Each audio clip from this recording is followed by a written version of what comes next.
दोस्तों नमस्कार, मैं Phoolchand Yadav a voice for you में आपका हार्दिक स्वागत अभिनंदन करता हूं। जैसे कि आप लगातार हमसे बराबर सुनते चले आ रहे हैं कि EPS 95 की पेंशन। दोस्तों EPS 95 की जो पेंशन होती है उसमें जो है आप कोई विधवा है जिसका पति मर जाता है, कोई विधुर है जिसकी पत्नी मर जाती है, विकलांग है या अनाथ बच्चे हैं, तो वो EPS 95 के अंतर्गत पेंशन पाने के अधिकारी होते हैं। आप यूँ सोचिए, सरकार सरलता से या उदारता है इन लोगों के प्रति जो गरीब हैं, मजबूर हैं, विकलांग हैं, बुजुर्ग हैं या कर्मचारी जो किसी प्रतिष्ठान में कर्मचारी रह चुके हैं, सेवानिवृत्त हो गए हैं, 10 साल का काम उन्होंने पूरा किया किसी प्रतिष्ठान में काम करने के बाद, फिर उनको जो है एक पेंशन के हकदार हो जाते हो। पेंशन तब दी जाती है जैसे आप 10 साल, 15 साल, 20 साल, 25 साल काम करते हैं, काम के दौरान आप छुट्टी करते हैं, यानी 58 साल में रिटायर होने के बाद। तो पेंशन जो है भारत में जो है 27 राज्यों में लगभग हर प्रदेश में ये सुविधा है।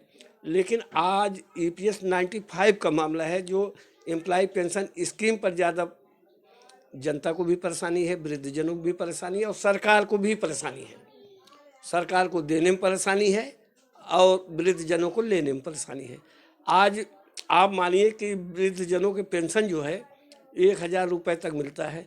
अब उस 1000 रुपये में मतलब उनका क्या हो सकता है? क्या दवा हो सकती है, या कहीं आने जाने किराया हो सकता है, कोई तीर्थ यात्रा हो सकती है, या साग सब्जी क्या, या गैस सिलेंडर का, मतलब दिन जो विडम्बनाएं हैं आर्थिक दौर में आज के, कुछ भी नहीं पूरा किया जा सकता। आप सोचिए कि जब वो स्वस्थ थे, अच्छे थे और काम करने की उनके अंदर क्षमता थी, तो अपना समय का योगदान, श्रमदान दोनों जो है किसी प्रतिष्ठान में उन्होंने दिया। ऐसे कंडीशन में आज जब उनकी कार्य क्षमता कम हो गई है, शरीर में क्षीणता आ गई है, मन में दुर्बलता होने लगा है, आशा आश्वासन की ज़िंदगी जी रहे हैं कि हम ये काम कैसे करें, कब तक करें, और सरकार से आग्रह भी किया गया, विनय भी किया गया और कई बार धरना प्रदर्शन किया गया, चाहे वो जंतर मंतर हो, इंडिया गेट हो या रामलीला का मैदान हो। इस धरना प्रदर्शन में जो है NSC कमेटी की जो है बहुत बड़ी भूमिका है। भूमिका का मतलब ये है कि ये संगठन जो है पूरे भारत में हर राज्य में, कोई उनके जो है जिला स्तर के हैं, कोई जिला स्तर के हैं, कोई ब्लॉक स्तर के हैं, कोई तहसील के, सब एक पदाधिकारी बन के बैठे हैं कि हमें पेंशन चाहिए। यह नेतृत्व करते हुए कमांडर अशोक राउत ने ना एक बहुत बड़ा संगठन जो है पूरे भारत में स्थापित कर दिया, जिनके आधार पर सरकार से अनुरोध भी करते हैं, विनय भी करते हैं, धरना प्रदर्शन भी करते हैं, मांगे भी मनवाते हैं, सरकार को ये भी बताने की कोशिश करते हैं कि इस तरह से करिए कि हम पेंशन हमें मिलना शुरू हो जाए। हमारे पैसे आखिर गए क्या, किस प्रतिष्ठान में चले गए, कहाँ चले गए? EPFO श्रम मंत्रालय में बातचीत करते हैं, प्रधानमंत्री से बात करते हैं ना, लेकिन कहीं कुछ मिल नहीं रहा है और दौड़ते धूपते परेशान हो गए। परेशान होने का समय हो गया धीरे धीरे 8 साल से ज़्यादा। 8 साल का समय कम होता है? सवाल बनता है कि 8 साल का समय कम होता है? हमारी वृद्धजनों का कहना है, EPS पेंशनरों का, हमारी भावना में क्या कमी रह गई, हमारी कार्य क्षमता में क्या कमी रह गई, हमारे मांगने में क्या कमी रह गई, हमें बताने में सरकार को कमी क्या रही, बताइए। हमारे तनख्वाह के पैसे बनते थे उसके 12% काटे गए। 12% में से EPFO कार्यालय में गया, उसमें 1.33 करके जो है नियोक्ता के पैसे उसमें चले गए, जो पेंशन के रूप में होता है। इस तरह से एक एक आदमी के 20 लाख रुपए जमा है।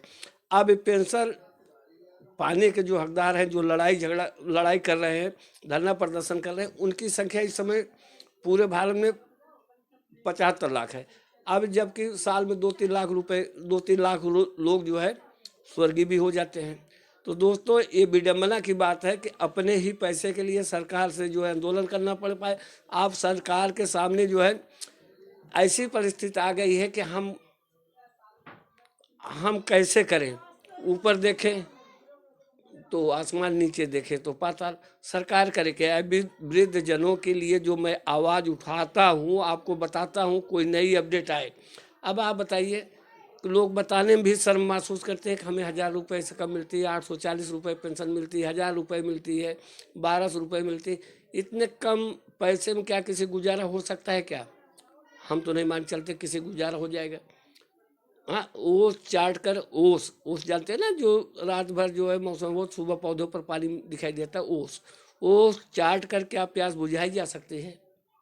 ओस को चाट कर प्यास तो नहीं बुझाई जा सकती है। इतने अल्प पैसे में जीवन निर्वाह भी नहीं हो सकता है।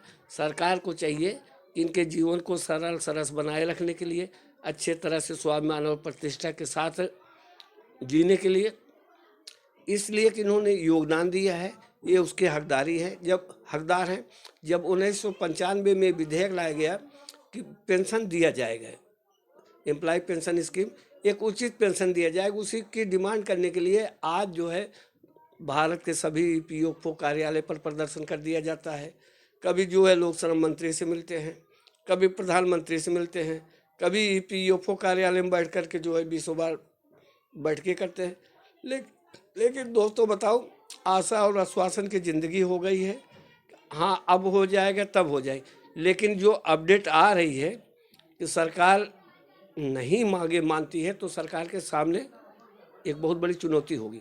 लोगों ने नारा दे रखा है ईपीएस पेंशनरों वालों कि जो पेंशनर का काम करेगा वही देश में राज करेगा।